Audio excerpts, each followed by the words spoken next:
재미와 지식의 오디오라이프 팝빵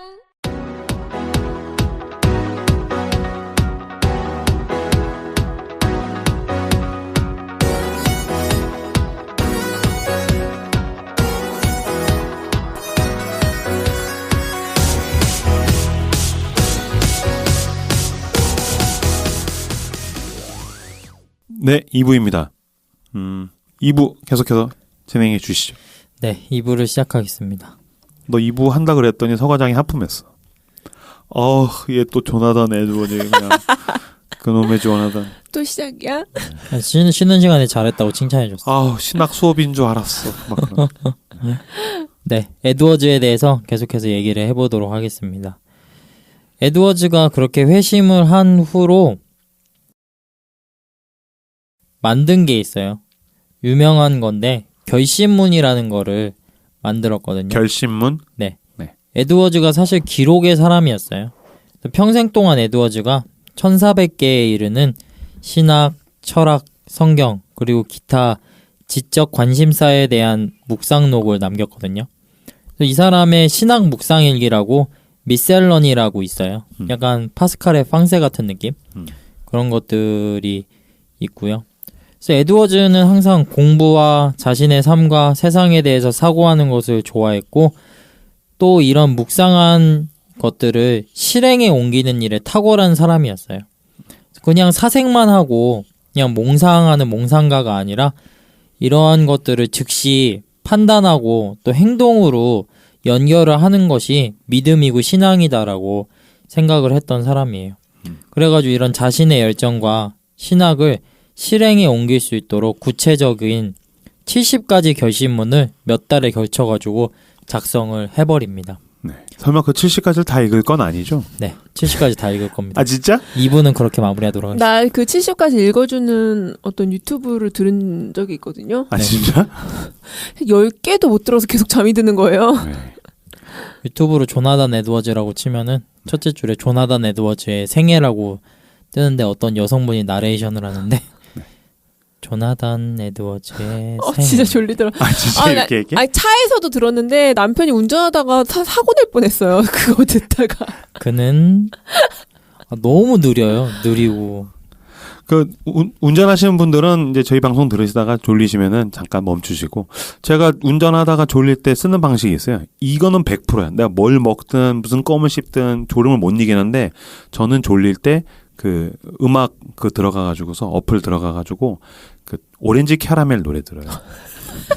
오렌지 카라멜 뭐예요? 샤샤샤샤샹 아일러 뭐 이런 거 있죠 이렇게. 그거 옛날에 나나랑 걔네가 콜라보한 거 아니에요? 네. 트로트 그래서 뭐 빵콕 헤비레스타 막 그런 거 노래 들으면 막 나 뜨거워서 번쩍 깨더라고. 네. 그럼 조나단 에드워즈 방송 들으시다가 졸리시면은 샹하이 러브 들으시는 거 추천드리겠습니다. 네, 그 결심문이 이렇게 시작해요. 나는 하나님의 도움 없이는 아무것도 할 수 없음을 알고 나는 하나님의 도움 없이는 아무것도 할 수 없음을 알고 있기 때문에 이 결심문이 하나님의 뜻에 일치하는 한 그리스도를 위해 하나님의 은혜로 내가 이 결심문을 지킬 수 있도록 내게 능력 주시기를 겸손하게 하나님께 간청합니다.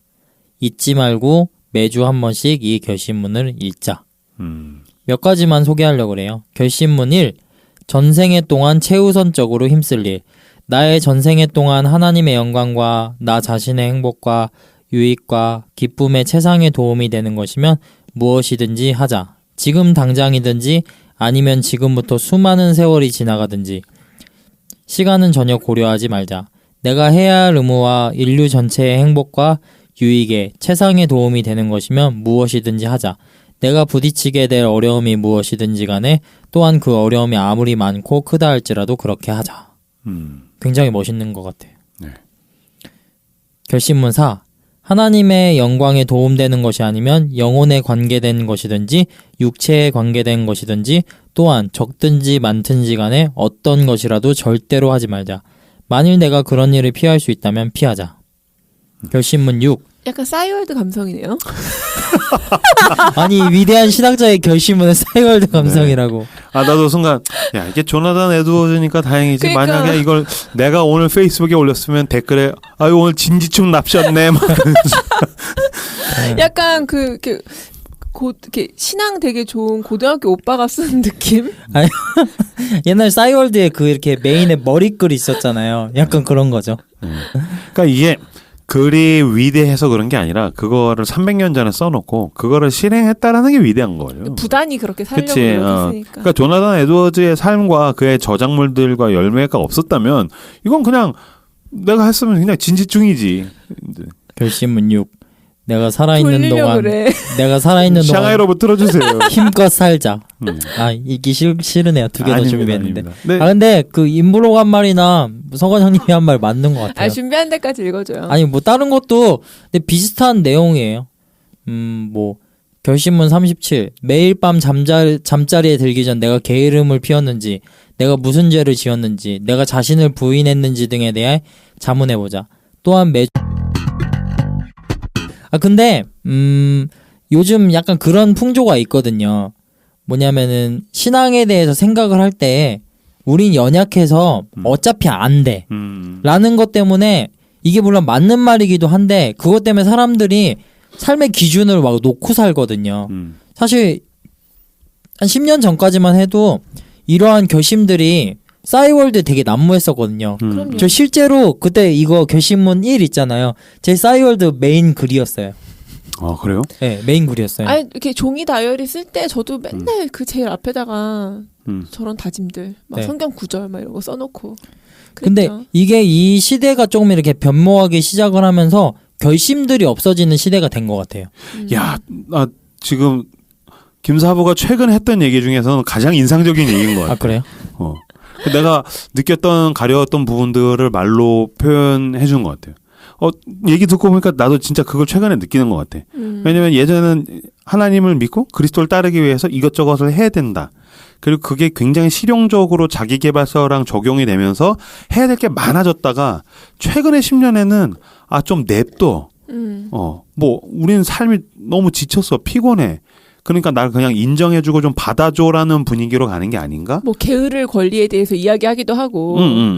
근데 사실 그리스도인이 되고 세상과 맞서서 어쨌든 저항하면서 그 좁은 문 좁은 길을 간다고 했었을 땐 우리가 뭔가를 해야 할 일과 또 나를 쳐서 노력해야 될 부분들이 있는데 우리는 그 부분에 대해서는 너무 조명을 꺼놓고 있는 게 아닌가라는 생각을 했는데 그 워딩을 사용하니까 생각난다. 내가 다이어리 제일 앞에다 늘 써놓는 게 그거였는데 나를 쳐서 복종케 하라 막 이런. 그러니까 그게 되게 신앙에서는 되게 일반적인 거잖아. 내 죄성과 싸우고 뭔가 부단히 노력해야 되고. 근데 최근에는 그냥 내 삶의 관성대로 나를 그냥 냅두면서 신앙적으로 무슨 얘기를 하면 저 꼰대 같은 소리를 또 하고 있네. 네, 그 이런 부정적인 분위기니까. 것도 있긴 한데 약간 그 고지론적인 거에 질려서 약간 질렸지. 이렇게 된 것도 있는 것 같아요. 맞아요. 그렇죠. 근데 그 당시에 이제 싸이월드에 항상 제일 많이 써놨던 게 코람데요. 하나님 앞에서. 그래서 제가 옛날에 신앙생활 할 때는 항상 그 동네 또래 그 교회에서 동생들이랑 얘기할 때 이렇게 무슨 약간 의심이 섞인 얘기를 하면 그 동생들이 항상 형 코람데요. 코람데요. 너 지금 하나님 앞에서 뭔 소리냐? 네. 그러니까 그런 것들이 있었죠. 그래서 영적인 허세. 네.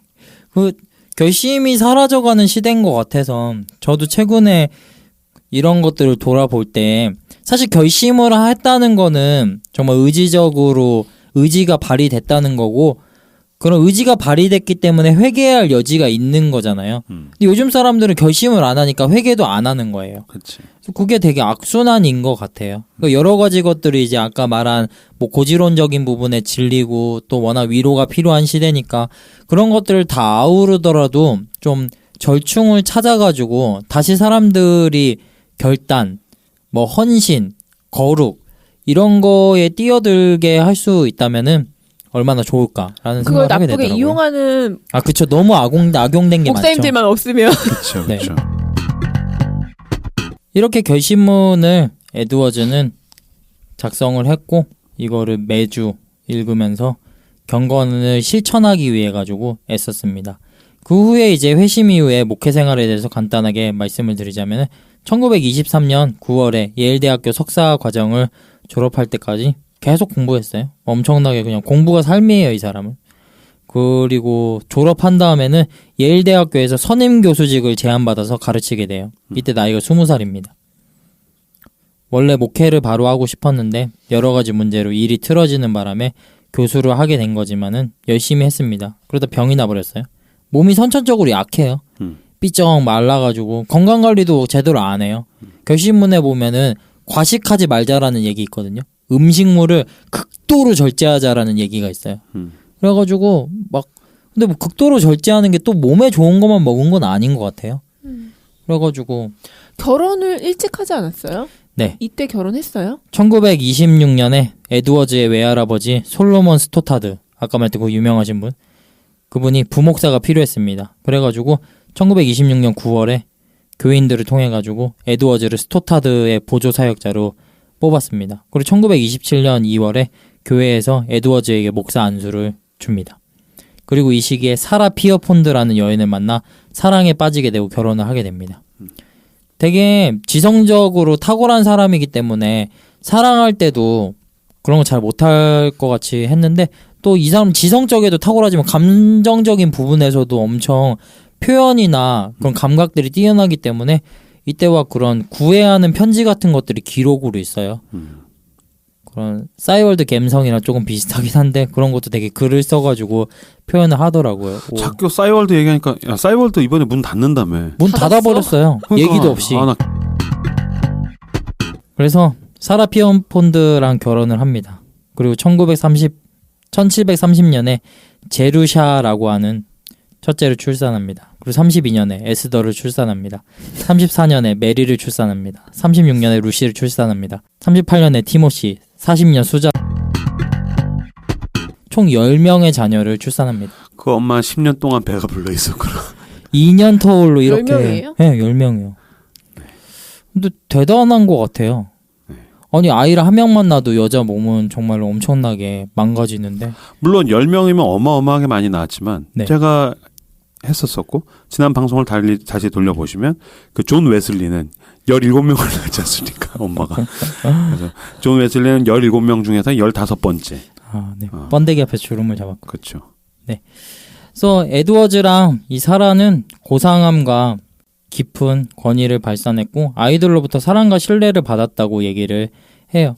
에드워즈가 공부하는데 되게 열심을 낸 사람이었지만은 이제 가족들의 기록에 따르면은 자녀들이랑 대화 단절하고 나 공부할 거야 니네 꺼져 와 이런 사람이 아니라 자녀들과 시간을 보내는 것도 매우 중요하게 생각을 하고 교육과 돌봄에 많이 힘을 썼어요. 그래가지고 주말 같은 경우는 따로 시간을 할애해가지고 매일매일 자녀들을 모아놓고 말 성경 구절 한 구절씩 읽어주고 그거에 대해서 또 주의해주고 같이 기도해주고 또 그런 시간을 가졌다고 하더라고요. 그래가지고 아까 임브로가 말한 그런 에드워즈의 자녀들이 나중에 다 성공적인 그런 사람으로 자라나게 되는데 이런 돌봄들이 밑바탕이 되었다고 생각을 합니다.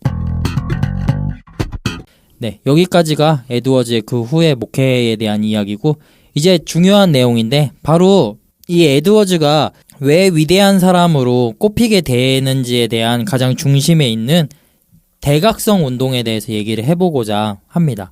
에드워즈가 바로 이 대각성 운동, 1차 대각성 운동이 있고 2차 대각성 운동이 있거든요. 이 일에 위대하게 쓰임을 받은 사람이었어요. 이 대각성 운동이라는 게 일종의 우리가 말하는 부흥과 같은 거예요. 부흥과 같은 거거든요. 근데 이 부흥을 당시의 대각성 운동 부흥을 이해하기 위해서는 시대의 모습을 이해할 필요가 있어요. 근데 규모가 얼마나 했길래 대각성이라고 이야기해요? 한 마을 전체가 뒤집어졌어요? 네. 나중에 그 이 불길들이 계속 뭐 뉴잉글랜드, 보스턴, 미국 전역까지 가가지고 나중에 미국 혁명에까지 사상적인 영향을 주게 되니까 대단했었죠. 이런 각성 운동의 배경에는 경건주의 운동이라는 게 있어요.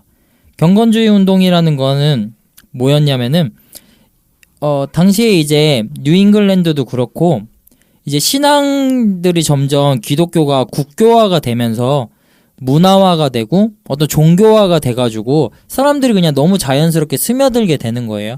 스며들게 되니까 그런 종교들을 취하게 되면은 사회적인 지위나 이런 뭐 친교 가운데 유익을 얻게 되는 일들이 굉장히 많아지잖아요. 그러니까 자연스럽게 그렇게 되니까 반대로 이렇게 생명력들은 저하되게 되는 거예요. 그러면서 또 이런 것들이 또 교회 안에서 각종 교리들로 보호를 받게 되고 또 성례에도 편하게 참여를 하게 되니까 참된 신앙의 생명이라는 것은 과연 무엇일까라고 고민이 될 만큼 어떤 특별한 표징들이 나타나지 않는 되게 그냥 평범한 종교의 시대가 바로 에드워즈가 살고 있었던 뉴 잉글랜드 지방도 그렇고 미국 전역도 전역 또 약간 그러한 분위기 가운데 있었어요. 근데 이런 경건주의자들은 뭘 얘기했냐면은 그렇게 활력이 상실된 것이 개신교의 능력이 아니다. 그러니까 경건주의자들은 일반적으로 이제 정통 교리를 유지하면서도 마음의 신앙이라는 거를 강조했거든요. 그러니까 그들이 볼 때에는 개인의 헌신이야말로 신앙의 진정성을 입증하는 1차적인 방법이었어요. 그래서 개인의 자아의 진정성을 확증하는 거를 바로 진정한 신앙이라고 얘기를 했던 거죠. 그래서 경건주의의 초점은 영적인 훈련을 받으면서 하나님께 헌신하는 자기 포기의 행위에 있었으며 남을 돕는 사명을 감당하고 자기 희생적인 사랑의 행위를 하는 참된 영성이 바로 그 증거였습니다. 그러나 사람은 그러한 선을 행할 능력을 타고나지 못했기 때문에 성령이 그 속에서 역사하여 가지고 변화시켜 주어야 한다는 거를 얘기를 했죠. 그래서 조나단 에드워즈가 바로 이런 시대적인 흐름 속에서 경건주의가 강조하는 맥락에서 회심에 대해서 항상 진지한 관심을 가지고 꾸준히 설교를 해왔어요. 이 사람도 그렇게 경험을 했잖아요. 그러니까 경건주의라는 게 이제 신앙이 문화가 돼버린 거지. 그러니까 네. 그리스도인들이 이제 예수를 믿고 진짜 신앙을 가지고서 그리스도를 쫓는 삶을 사는 게 아니라 그냥 태어나 보니까 기독교 집안이고 그냥 동네가 다 기독교 배경에 있고 그냥 밥 먹기 전에 기도하고 부활절 되면 교회 가고 그런 가운데에서 신앙이 그냥 너무 자연스럽게 공기처럼 되어 있는데 진짜 예수를 믿는 것은 무엇이냐, 진짜 성경적인 삶은 무엇이냐, 그 신앙의 핵심들이 다시 회복되는 그런 게 이제 경건주의고. 경건주의 얘기해가지고 그냥 궁금해가지고 웨슬리 검색해봤더니 웨슬리가 그거예요. 태어난 연도가 똑같네요. 네. 아, 조나단 둘이 에드워즈랑? 동시대예요. 아, 그래요? 아 네. 동갑이에요. 동시대뿐만이 아니라 아, 동갑이에요. 그래? 나 그건 이따가 몰랐어. 나와요. 존 웨슬리도 경건주의 운동에 네. 영향을 받잖아요. 그 모라비안 학파에. 음. 그래서 이제 경건주의 운동은 신앙에서 행동과 실천, 경험 이런 거 굉장히 중요하게 여기죠. 모라비안 교도가 대표적인 경건주의의 사람들이었죠. 궁금하신 분들은 제 방송 존 웨슬리 편을 들으시면. 아 옛날에 했었구나. 그렇지. 네. 아 이렇게 다 연결이 됩니다. 네. 그래서 회심에 대해서 진지한 관심을 가지고 꾸준히 설교를 해왔는데 이게 조금 특이한 일이었어요. 왜냐면 당시에 문화가 된 기독교 안에서는 그런 설교들이 많지가 않았으니까. 제가 동시대인지는 모르겠는데 그 전에 한창 이런 신앙이 문화가 됐을 때는 설교단에서 그런 설교를 했었대요. 오후 2시에 커피를 어떻게 하면은 맛있게 마실 수 있는가. 진짜 설교 제목이었어요. 네. 소에 먹이를 줄 때 어떻게 해야지 이 소가 잘 움직이지 않게 줄 수 있는가. 이러한 뭐 신문 이렇게 보면은 이렇게 하단에 나오는 조그마한 어떤 썰 같은 거를 설교단에서 풀었던 거죠. 그만큼 이상했었어요. 그런 가운데서 에드워즈는 회심과 진정한 감각, 뭔가 하나님 그런 것들에 대해서 설교를 하니까 이질적이었죠. 이런 것들이 그렇게 잘 먹히진 않았어요. 당시 사람들에게. 근데 특별한 사건이 있었어요. 1727년 10월 29일 일요일 저녁이었어요. 그때 강한 진동과 함께 흔치 않는 뉴 잉글랜드에 흔치 않는 지진이 일어나게 돼요. 그로 말미암아서 그 주변에 있던 지역의 굴뚝과 일부 벽이 무너지게 되는 사건이 일어납니다. 이 사건을 통해서 사람들이 하나님이 심판을 하시고 있다는 인식을 하게 돼요. 물론 당시에 잘 교육받은 뉴 잉글랜드 사람들이 이런 것들이 자연적인 원인 때문에 일어난다는 사실을 알고 있었죠. 근데 대부분의 주민들은 그런 교육 여부와 상관없이 하나님께서 자연재해를 통해 경고와 심판을 하신다고 믿는 믿음이 있었어요. 본능적으로 그렇죠, 사람이. 그건 뭐 지금도 그렇죠. 그래, 지금도. 네. 그래서 충격을 받은 뉴잉글랜드의 여러 도시에서 각성 운동이 일어나요.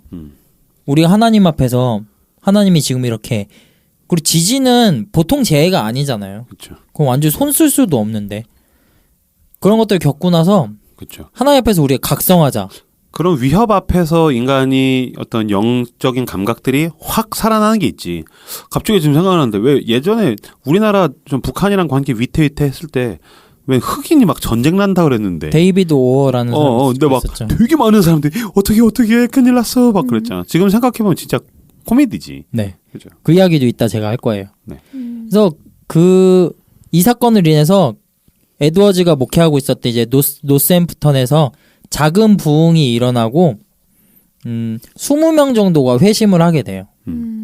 그리고 몇 주 후에 공동으로 회개하는 특별한 금식일을 맞이해가지고 에드워즈가 이 사람들에게 벌어진 그런 지진의 의미들을 거듭 강조를 하면서 설교를 해요. 그러니까 물 들어왔을 때 노졌자 하면서 이걸 통해 가지고 막 설교를. 그럼 그게 지진이 하나님의 약간 진노다, 약간 이런 식으로 설교를 한 거예요? 에드워즈는 완벽하게 그렇게 생각했어요. 아 그래요? 네. 이 사람은 원래 청교도주의 쪽이 그런 식이에요? 그거는 모르겠는데. 그러니까 보수적인 아무래도 성향을 가지고 있고 당시에는 또 워낙 그런 사건들에 대해 가지고 이제 과학 같은 것도 발달되지 않았고 하니까 쟤들은 무조건 하나님이 지금 치시는 거라고 해석을 했었죠. 그런가 이때가 막 이제 계몽주의가 막 이렇게 일어나고 과학적인 사고가 막 있을 때 아니에요? 그럼에도 불구하고 기독교 문화권에 완전히 젖어 있잖아요. 그렇죠. 그러니까 그런 계몽적인 사고를 아무리 한다 그래도 마음속 한편에서는 그거를 물론, 그냥 본능적인 게 있긴 한데 넘길 수가 없는 거죠. 에이 저거 그냥 자연재해야 하기에는 근데 좀 하나님이 빡치신 것 같아. 그런 느낌들이 지울 수가 없는 거죠. 그래서 에드워즈가 거기다가 이제 그 기름에다가 불 붙이듯이 이거에 대해서 확 설교를 하는 거예요. 하나님께서 이런 지진을 통해 가지고 우리한테 지금 말씀하시고 계시다. 여러분들이 지금 나태하고 뭐 문화가 돼버린 신앙을 다시 한번 생각해봐라. 그러면서 아까 말했듯이 그 붙이는 거 잘한다 그랬잖아요. 근데 거기다가 이제 그런 이슈를 얘기하면서 이제 하나님의 진노에 대해서 이제 구약에 나오는 뭐 거룩하신 하나님의 경륜에 대해서 사람 안에 있는 죄성에 대해서 와 갖다 붙이니까 사람들은 그냥 넋놓고 들으면서 조금씩 이제 반응을 하게 되는 거죠. 그렇게 2-3년 동안의 시간이 지났어요. 그 당시에 사람들이 조금씩 이제 에드워즈의 설교를 귀를 기울이기 시작했다라고 기록하고 있습니다. 그리고 얼마 지나지 않아서 이런 분위기를 본격적인 각성운동으로 전환시키는 사건이 일어나요. 근데 이게 되게 웃기거든요. 1734년 6월에 그 도시에서 가장 큰 인기를 누리던 청년이 갑자기 병들어 이틀 만에 세상을 떠납니다. 에드워즈는 그게 되게 꽃다운 젊은 여성이 죽어서 그런 거 아니에요? 그러니까 굉장히 인기가 많고 이 사람 여성이었는지 남성이었는지 모르겠어요. 근데 굉장히 인기가 많고 누가 봐도 이렇게 그 사람을 흠모하고 소위 말하는 잘 나가는 셀럽이었는데 이 사람이 병을 얻어가지고 이틀 만에 세상을 갑자기 떠나버리게 된 거예요. 온통 이 세상에 있는 그런 향락이나 인기나 그런 것들 많이 누리던 사람이었는데 그래서 에드워즈가 이걸 기회 삼아가지고 시편 90편 5절에서 6절을 본문 삼아가지고 충격에 빠진 회중들한테 신랄한 설교를 하게 됩니다. 주께서 그들은 홍수처럼 쓸어가시나이다. 그들은 잠깐 자는 것 같으며 아침에 돋는 풀 같으니이다. 푸른 아침에 꽃이 피어 자라나다가 저녁에는 시들어 마르나이다. 또 엄청나게 세게 얘기를 하잖아요. 근데 이게 먹혀요. 그럼. 네, 이게 사람들한테 먹혀요. 그래서 이러한 어떤 사건들이 있을 때 그런 사건들을 계기 삼아가지고 뭐 좋은 메시지를 던지는 게 나쁘진 않은 것 같아요. 어쨌든 그 컨텍스트에 대한 관심과 이해가 있는 거지 사실은. 네. 우리나라도 지금 버닝썬 사건 같은 게 있을 때 그런 어떤 게 그 승리라는 연예인이 그 전에 막 나 혼자 살다에도 나오고 빅뱅에서 사실 제일 쩌리 같은 인물이었었는데 알고 보니까 어마어마하게 그렇게 자기 힘을 키우면서 재력도 갖추고 대단한 사람으로 비춰졌잖아요. 저도 그런 거 보면서 와 대단하다. 진짜 잘 나간다 했는데 갑자기 한번 이렇게 훅 불어버리니까 그렇게 되는 걸 보면서 그거에 대해서 많이 메시지를 던지시는 분들이 있었는데 저도 와닿고 그랬었거든요. 근데 에드워즈도 그걸 기회로 삼아가지고 얘기를 했었어요. 그리고 이런 에드워즈가 이런 신랄한 설교들을 계속해요. 계속 설교를 하니까 사람들이 점점 변화되기 시작을 합니다. 1934년 가을에 청년들은 잔소리 같은 평일 설교를 듣고 난 목요일 저녁과 일요일 밤에 모여서 어울려 노는 대신에 어느 지역에서나 서로의 집에 모여가지고 신앙의 사귐을 가졌으며 찬송하고 성경을 공부하며 기도하는 시간을 갖기 시작했어요. 전이랑 완전 달라졌거든요. 예전에는 술집에 모여가지고 같이 이렇게 막 이렇게 맥주 한 잔씩 마시고 그냥 아무 이유 없이 동네 이렇게 떠돌아다니면서 유행가 부르고 놀고 막 그런 모습들이 이 지역 가운데 있었는데 이렇게 변화가 돼버린 거예요. 사람들이 모여가지고 막 거룩한 이야기를 하고 모임에 이렇게 찬송하면서 서로 또 위해서 기도해주고 아주 분위기가 달라진 거죠. 근데 좀 의외네요. 저는 약간 이렇게 지적인 선동을 하는 뭐 그런 설교일 거라고 생각했는데 약간 두려움을 건드리는 설교였네요. 그쵸. 그리고 이때까지는 그래도 굉장히 이제 청교도적인, 그래도 지적이면서도 그 청교도들이 이제 이거 해라, 저거 하지 마라. 엄격한. 그런 엄격함도 있잖아요. 그런 부분들이 지금 드러나고 있는 거죠. 근데 완전히 이 사람이 제가 그때 설교 전문을 읽어보진 않았지만은 그렇게 선동하는 듯이 설교하지만은 않았을 것 같아요. 되게 청교도예요. 그러니까. 네. 이렇게 차근차근히 해가지고서 아까 말했듯이 가진 게 워낙 많기 때문에 어마어마한 것들을 거기다 이제 컨텍스트 속에다가 쏟아 놓으면서 얘기를 했었을 거예요. 그리고 이렇게 막 뜨겁게 웅변적으로 설교하는 스타일이 아니라고 알고 있어요. 네. 좀 지루하게 네. 하는 스타일이라고. 그래서 각성운동이 이제 힘을 받으면서 에드워즈가 그의 생애 최고 설교라고 할 만한 설교, 그의 신학 가운데서 가장 특징적인 주제 몇 가지를 요약하고 있는 설교를 출판하게 돼요. 그 제목이 신적이고 초자연적인 빛, A Divine and Supernatural Light. 여기에 에드워즈가 수년 동안 쌓아온 신학적 견해와 인생의 가장 본질적인 질문, 참된 회심을 경험할 때 사람의 마음이 변한다는 것은 무엇인가에 대한 대답이 요약이 되어 있습니다. 그러니까 사람들의 당시에 이제 문화가 되어버린 기독교 속에서 이제 철저한 칼비니즘을 바탕으로 해가지고 인간의 전적인 타락으로 인해가지고 하나님 앞에 나아갈 수 없는데, 이게 바로 신적이고 초자연적인 빛인 하나님의 계시와 그 계시의 절정이 예수 그리스도로 말미암아서 그 빛으로 말미암아 사람이 다시 하나님께 나아갈 수 있다. 뭐 이런 칼비니즘의 바탕이 깔린 설교를 하게 된 거죠. 이게 사람들한테 굉장한 충격으로 다가왔고 먹히게 되죠. 그래서 1934년 12월 말에 각성운동이 다시 한번 극적인 상승세를 타면서 그 조부의 목회 시절에도 이런 일은 없었다고 에드워즈가 생각할 만큼 뜨거워졌습니다. 기록에 따르면 그 도시에서 가장 잘 어울려 노는 것으로 알려진 한 자매가 에드워즈를 찾아와 진지한 회심의 고백을 했습니다. 근데 그 소식이 번개처럼 다른 청년들 사이로 퍼져나가가지고 그 자매는 자신과 어울려 놀던 가장 악명 높은 친구들에게 간증을 했다고 합니다. 얼마 지나지 않아 각성한 청년들이 에드워즈의 서재의 문 앞에 줄지어가지고 영적인 조언을 구하기에 이르렀습니다. 예전에 봉태규 씨가 주연한 무슨 학교 방과후 옥상이라는 영화가 있었어요. 그리고 되게 웃긴 장면이 나오는데, 봉태규가 뭐 이렇게 거짓말을 해가지고 옛날 학교 다니던 짱이 와가지고 봉태규를 때리려고 쫓아오는 줄 알고 걔가 계속 도망가거든요.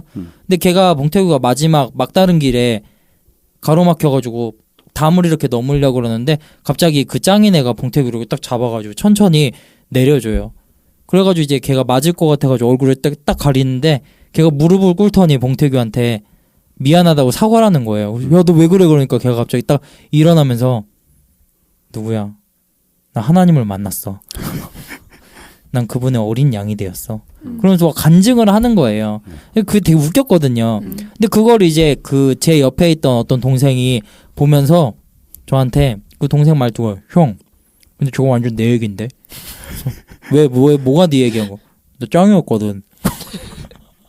그러더라고. 근데 그 친구가 실제로 진짜 초등학교랑 중학교 때까지 굉장히 놀던 애였고 싸움도 잘하던 애였는데, 걔가 회심을 하고 나서 노는 애들한테 이렇게 간증을 하고 그러니까 걔네가 이렇게 적지 않은 영향을 받는 걸 봤거든요.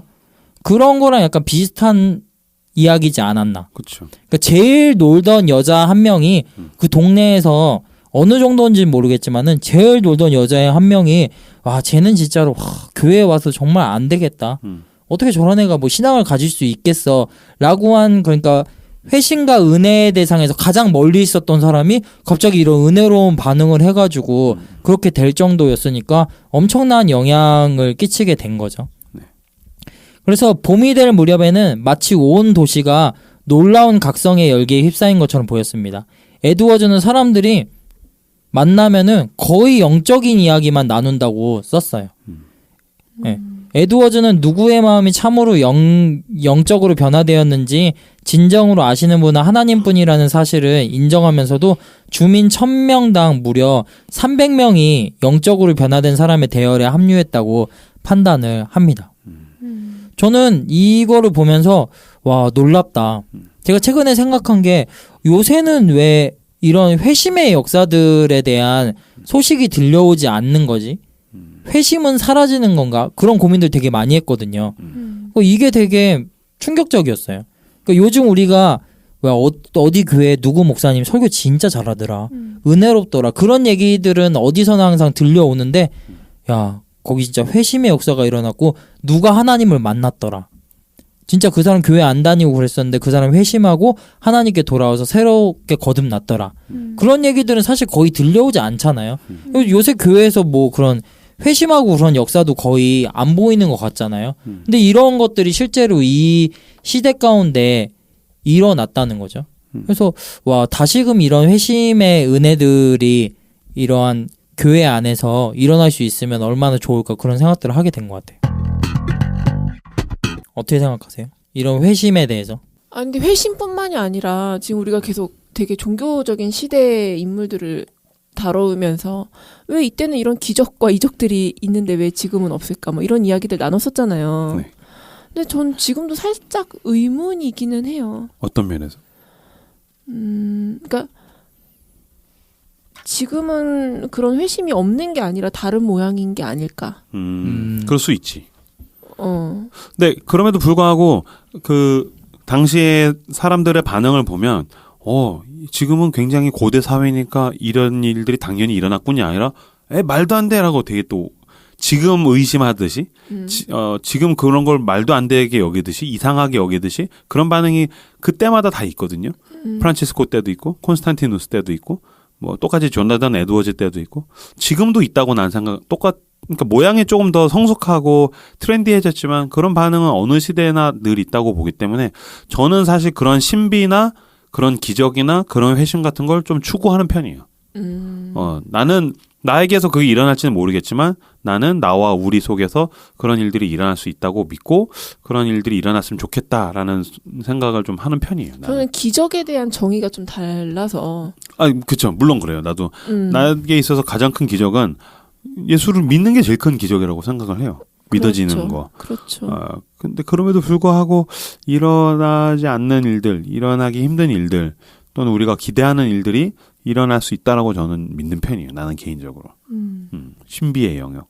네, 저도 이 이야기를 보면서 다시금 회심의 그런 역사가 일어나는 거를 되게 소망하고 싶다는 마음을 많이 가졌었어요.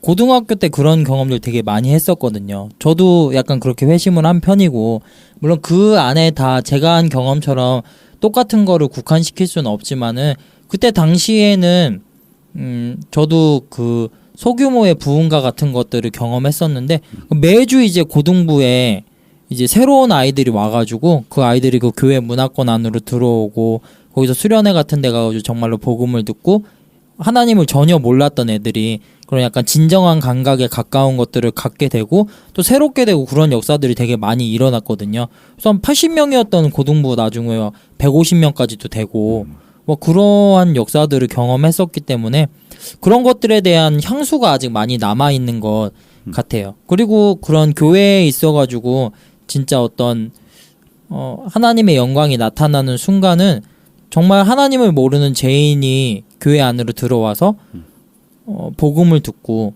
회심에 이르러가지고 새롭게 되는 생명을 소유하게 되는 데 있다고 어느 정도는 생각하는 것 같아요. 내가 교회를 다니면서 가장 영광스럽다고 느끼는 순간이야. 그런 거를 목격하게 됐을 때. 근데 내가 누군가가 회심을 하고 누군가가 믿음이 생기는 그 과정에 내가 한 손을 보탤 수 있다라는 거를 느낄 때 막 너무 어떤 이게 나의 삶의 이유고 목적인가? 막 이런 생각을 할 정도로 저는 좀 굉장히 좋아하는 편이에요. 이게 그러니까 어떤 어린 시절 그리고 어떤 공동체를 겪었느냐도 되게 중요한 게 그치. 저는 저 잊을 수가 없어요.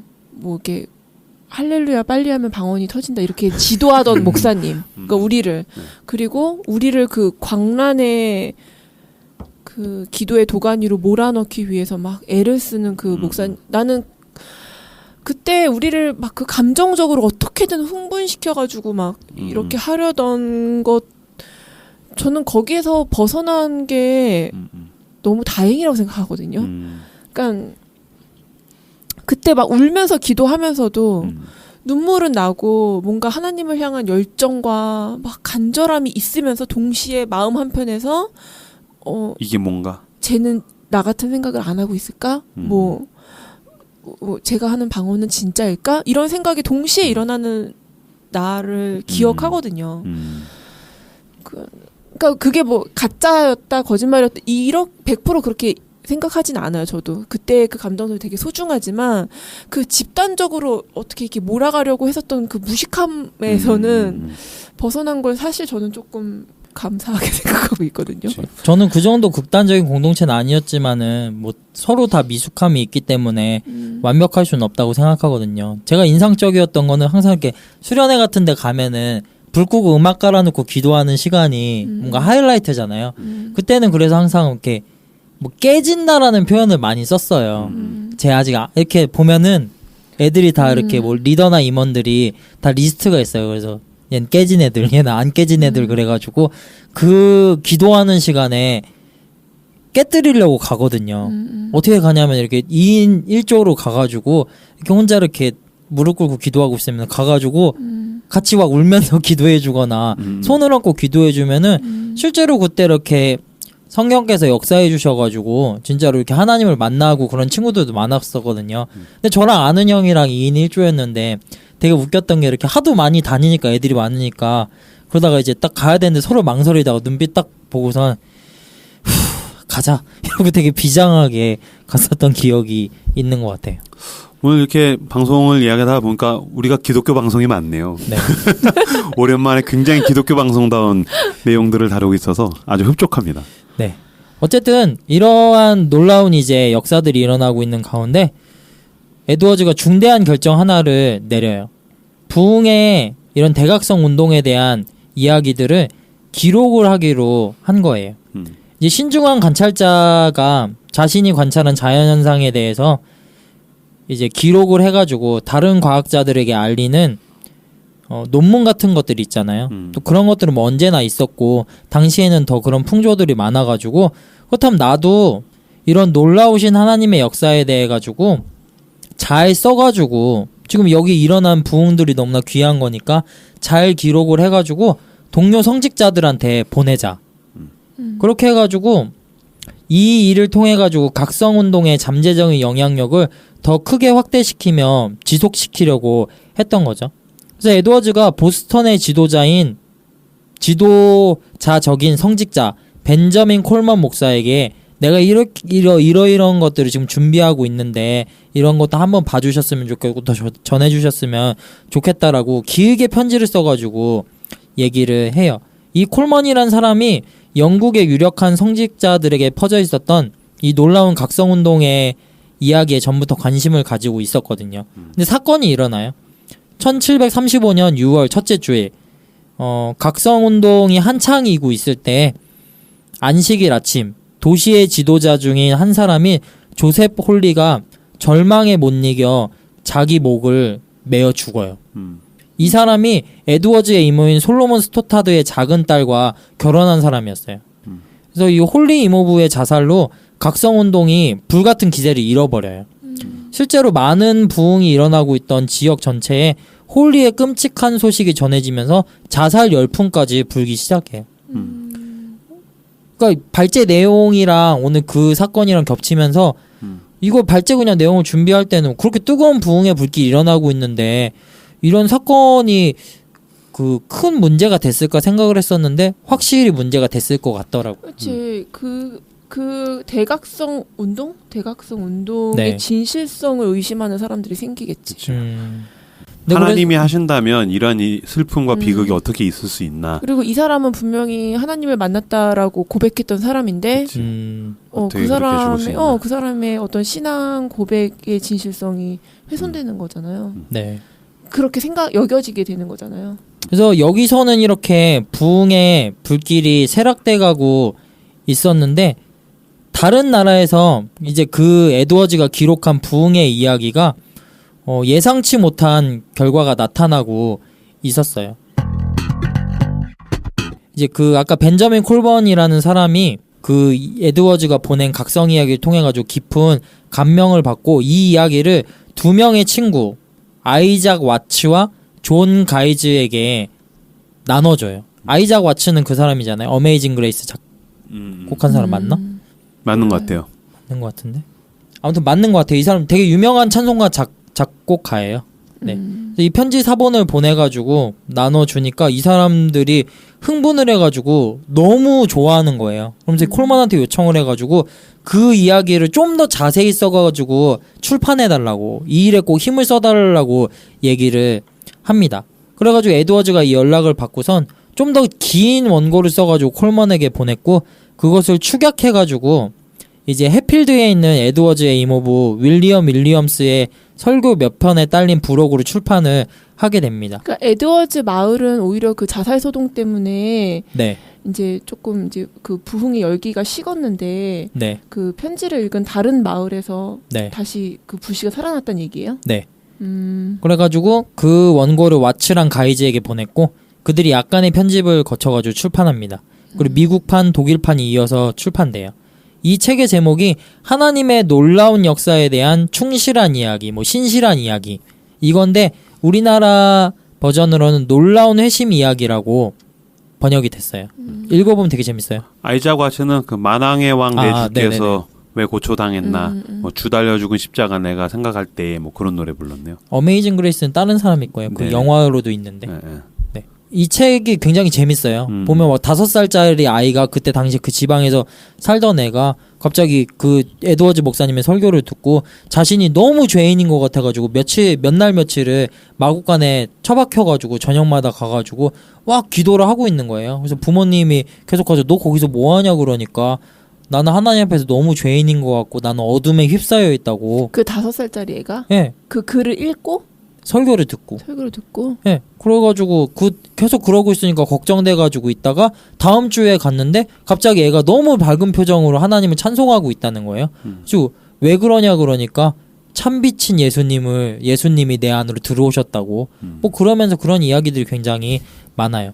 그래서 이 시의적절하게 책이 출간된 덕분에 아무도 예상치 못한 결과가 나타나는데 1736년 초 전설적인 설교자 조지 위필드 그리고 그가 옥스퍼드에서 만난 존 웨슬리, 찰스 웨슬리 이들을 통해 가지고 근대 복음주의 운동이 이쪽에서는 막 꽃을 피우고 있었거든요. 영국 쪽에서. 네. 근데 이 사람들도 회심의 경험을 나중에 하게 되잖아요. 근데 이 사람들의 회심에 영향을 끼친 책이 바로 에드워즈가 쓴 하나님의 놀라운 역사에 대한 충실한 이야기였어요. 그러니까 이 책을 통해 가지고 다 이렇게 연결이 되게 되는 거죠. 존 웨슬리는 나중에 감리교인들을 위해 가지고 직접 이 책을 편집하기도 해요.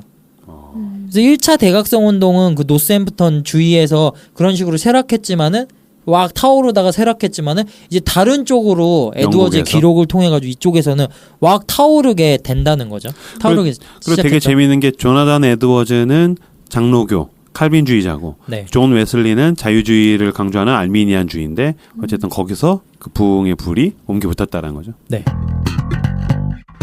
그리고 나서 이제 제2차 대각성 운동으로까지 이어지게 되는데 1734년에 대부흥의 여흥이 점점 사그라들던 1740년대에 마침내 위필드와 에드워즈가 만나게 돼요. 휘필드가 영국에서 미국으로 건너왔다는 얘기죠. 네. 휘필드가 에드워즈보다 10살이 어려요.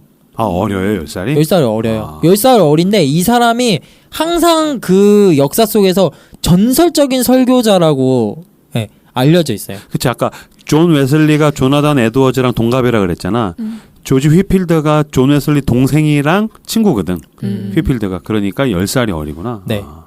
이 사람 전설적인 설교자예요. 이 사람이 아까 말했던 벤자민 콜번이 있는 보스턴에서 설교했는데 보스턴 전체 인구인 17,000명의 절반을 넘어서는 회중이 왔을 때 있었어요. 그리고 보스턴에서 몇 주 동안 설교한 후에 마지막 고별 설교를 할 때는 23,000명에서 30,000명으로 추산되는 군중이 모였다고 하더라고요. 이 사람이 어렸을 때 술집에서 자라났는데 거기서 뭐 이렇게 연극 같은 거 하고 쇼 같은 거 하는 쇼맨십이 굉장히 강했던 사람이었어요. 그치 연극적인. 그리고 역사적인 기록에서 보면 당시에 텔레비전이나 그런 것들이 없었잖아요. 그래서 이런 극이나 그런 게 하나의 문화였었는데 이 사람은 그걸 너무 잘했던 거예요. 막 주변에서도 이제 유튜브 같은 거 보면은 일반인이 아무리 웃기게 드립치는 거랑 개그맨들이 하는 거랑 차원이 다르잖아요. 이 사람은 그냥 차원이 다른 쇼맨십을 가지고 있었던 사람이었죠. 그치. 대단해요. 이 사람이 뭐 설교를 하면서 배가 바다에 잠기는 비유를 하면서 막 얘기를 하면은 사람들이 저기서 듣다가 안 돼 잠기면 막 이런 소리를 질렀다고 그러니까. 그런 얘기들도 있고 그 죄를 가지고서 지옥을 향해서 가다가 벼랑 끝에서 떨어집니다 그랬더니 할머니가 으악 하면서 기절했다는 얘기 되게 네. 유명해요. 아니 뭐 전설적인 예화들이 너무 많아요. 네. 당신은 지옥에 간다 으악 하면서 기절하고 그 알바비 받으시는 거 아니에요? 그리고 끝나고 5만 원 받아가고 네. 그래서 이 휘필드가 에드워즈를 만나가지고 노스햄프턴에서 장소를 옮겨가면서 4번 설교를 하는데 에드워즈는 이 휘필드가 노스햄프턴 사람들의 태보를 전곡으로 찔렀다고 생각합니다. 그래서 휘필드가 안식일에 설교하는데 훌륭한 에드워즈 목사님이 내내 울었다라고 많은 교인들이 진술했다라고 합니다. 그러면서 이제 에드워즈가 휘필드랑 계속 이제 말을 타고 코네디컷 강을 따라가지고 남쪽 이스턴 윈저를 향해가지고 이틀간의 여행을 하면서 휘필드는 그 순회 설교자예요. 웨슬리랑 아까 비슷하게 말 타고 가면서 그냥 사람들 모여놓고 거기다 괴짝 하나 깔아놓고 거기서 설교하고. 그 설교 버스킹이 원조예요. 네. 그런 사람인데 이 사람이 진짜 가는 데마다 선풍을 일으켜요. 얼마나 달변이고 웅변에 그런 것들이 뛰어났으면 갈 때마다 휘필드가 다녀가면은 막 그러는 거예요. 약간 에드워즈는 근데 정파 느낌이에요. 이 사람은 정통 교회에 소속이 돼 있고 또 그런 가정에서 자라는데 이 사람은 약간 사파 느낌이에요.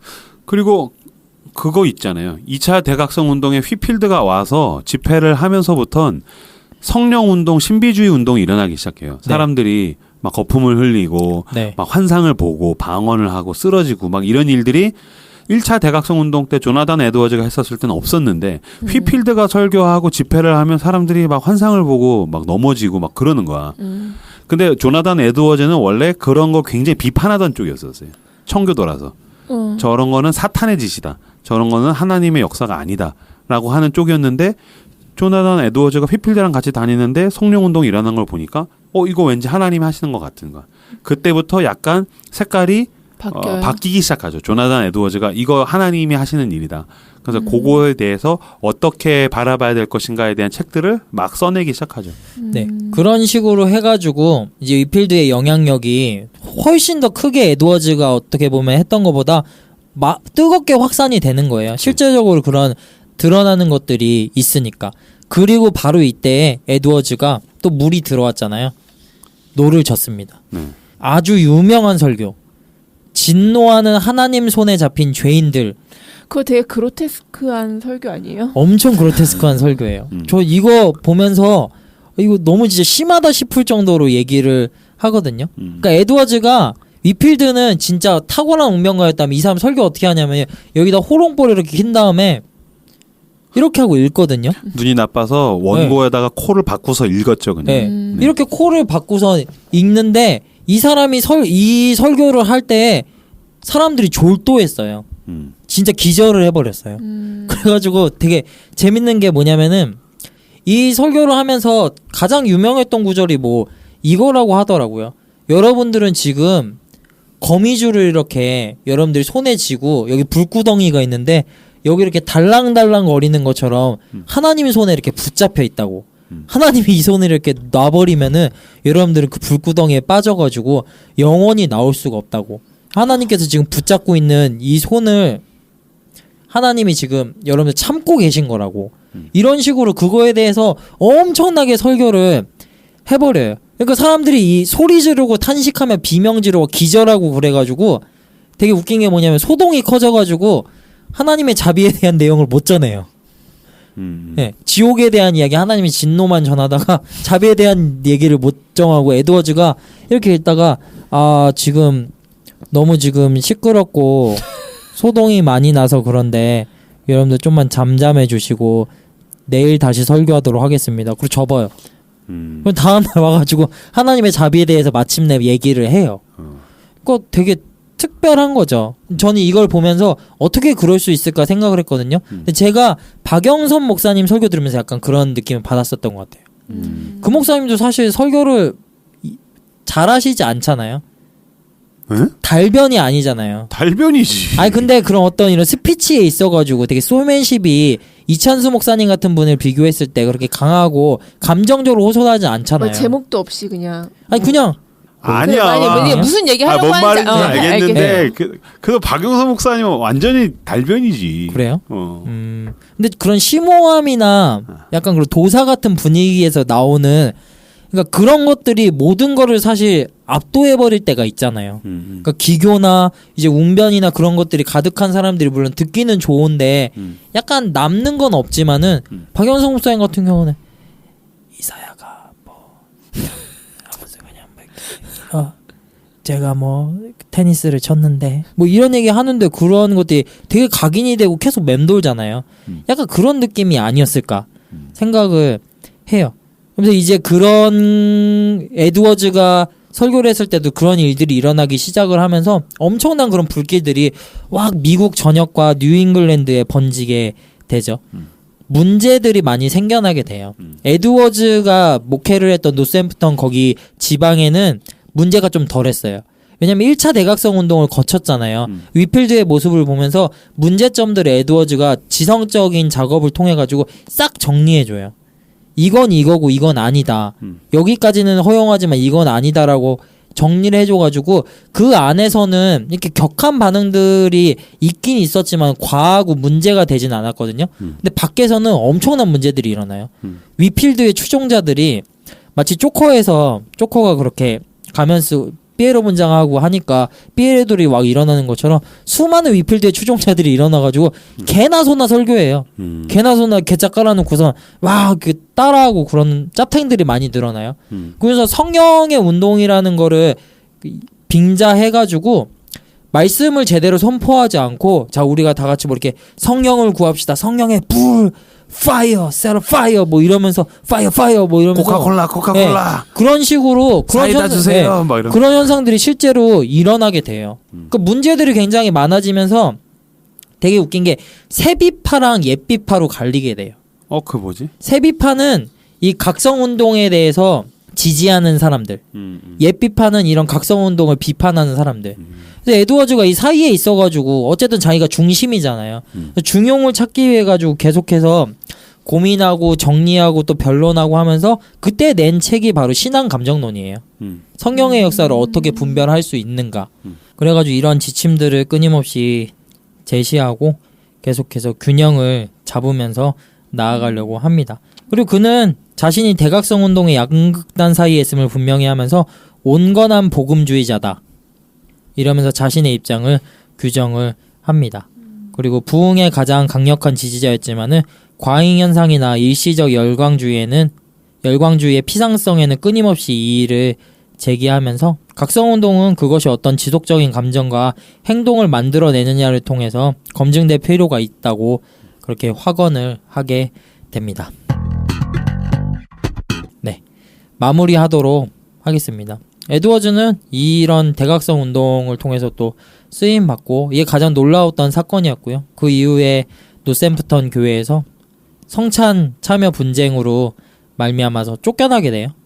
그리고 매사추세츠 거기 성찬 참여 분쟁으로 인해 가지고 논쟁이 일어나게 되는데 에드워즈가 약간 그 교회 전통에 지금이랑 비슷한 거예요. 뭐 장로라고 할 수 있는 세력들이나 거기 주 뭐라 그러지? 그 사람들을 진짜 회개하고 그러니까 세례 받은 사람만 성찬 받을 수 있다. 성찬을 누구한테 해야 되느냐 그치, 요걸 그치. 가지고 싸운 거예요. 예.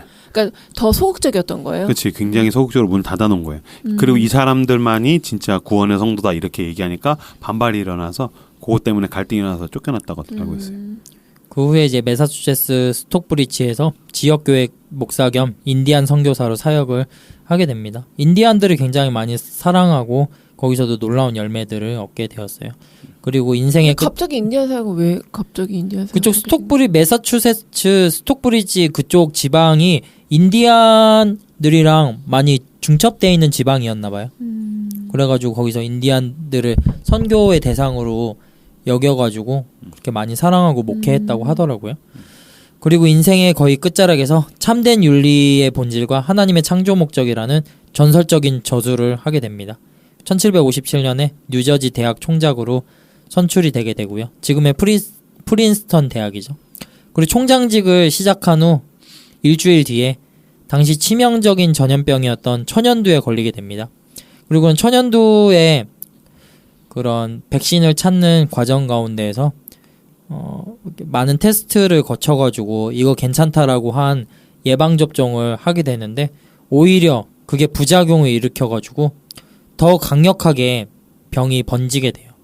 병마와 사투를 벌이다가 1758년 3월 22일에 아침 딸 루시를 불러 이렇게 유언하고 세상을 떠납니다. 사랑하는 딸 루시야, 이제 곧 주께서 나를 부르실 것 같구나. 사랑하는 아내에게 나의 깊은 사랑을 전해주어라. 우리의 사랑은 흔치 않은 연합이었고 오랜 기간 지속되어져 왔으며 내가 믿는 한 영적인 성질의 것이었으므로 영원히 지속될 것이다. 그리고 기도하기는 아내가 역경을 잘 이겨내고 하나님의 뜻을 기꺼이 기쁨으로 받아들이기를 바란다. 그리고 자녀들아, 너희들은 이제 아비 없이 홀로 세상에 남겨질 터인데 나는 이 세상을 떠나지만 너희를 결코 떠나지 않으실 하늘아버지를 너희들이 비로소 찾게 될 것을 알기에 내게 소망이 생기는구나. 네, 여기까지입니다. 그 나이 몇 살에 별세를 하게 되죠? 50 몇 세 아니에요? 그렇지. 오래 못 살았지? 네, 오래 못 살았어요. 칼빈이랑 똑같은 나이에 죽었다고 들었는데. 아 그래요? 태어난 거는 존 웨슬리랑 같은 해에 태어나고 죽는 거는 칼빈과 같은 나이에 죽었군요. 건강관리 잘 못했어요. 그러게요. 저는 공유와 동갑입니다. 한마디씩 하시고 마무리 지면은 시간이 될 것 같아요. 우리 서 과장님 계속 옆에서 우리 김사부를 보면서 기특하다는 듯이. 김사부 너무 잘하지 않았어요? 아니 너무 재밌었고 그 신앙감정론이라는 책이 어떤 배경 속에서 나왔는지 그거 그 흐름을 딱 짚어주는 게 재밌었고요. 그리고 약간 몰랐던 것들 알게 돼서 재밌었어요. 제가 잘 몰랐어가지고 저는 막 이렇게 조나단 에드워즈가 막 알미니안주의 막 되게 싫어하고 되게 적대시해가지고 서문에다가도 막 그렇게 쓴 거를 본 적이 서문만 읽었기 때문에 그렇죠. 막 그런 이미지로만 알고서 이제 들어왔는데 이런 스토리가 있는지 몰랐어요. 그래서 너무 흥미진진하게 들었고 재밌었습니다. 저도 그 성령을 분별하는 5가지 방법, 9가지 방법, 성령을 분별하는 방법, 그 책 읽고서 야, 그 옛날에 나온 책인데 지금도 이렇게 유용할 수가. 그래서 막 되게 놀랐던 적이 있는데 다시 한번 우리 김 사부님을 통해서 조나단 에드워즈의 생애를 들으면서 아 그래 회심이란 무엇인가, 성령의 충만함이란 무엇인가, 부흥이란 무엇인가 다시 한번 또 마음에 새기고 전도하러 나가겠습니다. 네, 저는 우리가 떠남대오 기독교 방송이잖아요. 아 맞아. 우리 오늘 기독교 방송이란 정체성을 다시 회복했습니다. 네, 하면서 오랜만에 그런 기독교 신앙에 대한 본질적인 부분들에 대해서 많이 또 논의할 수 있게 된 발제가 되어서 좋았고 특히 회심에 대한 그리움이 되게 많이 남는 것 같아요. 저한테 되게 많이 도전이 되었어요. 그러니까 이 사람은 정말로 회심을 하나의 어떤 목표점으로 두고 끊임없이 그거를 위해 가지고 자기 자신을 정말 헌신하듯이 하나님께 드리고 충성한 사람이었구나. 그런 모습들이 많이 여운을 주는 것 같습니다. 우리 청취자분들도 첫사랑을 회복하는 시간이 되었을 거예요. 아멘. 예수 나의 첫사랑 되시. 네. 우리 지금 막 어디선가 이 방송을 지하철과 각 집과 사무실에서 들으시면서 눈물을 흘리시는 우리 청취자분들이 보이는 것 같아요. 네. 네, 아멘입니다. 네, 여기까지 긴 시간 함께 해주셔서 감사하고요. 일만 하는 사람들 특집은 여기까지 하고 다음엔 또 더 재밌는 내용으로 여러분들을 찾아뵙도록 하겠습니다. 함께 해주셔서 감사합니다. 감사합니다.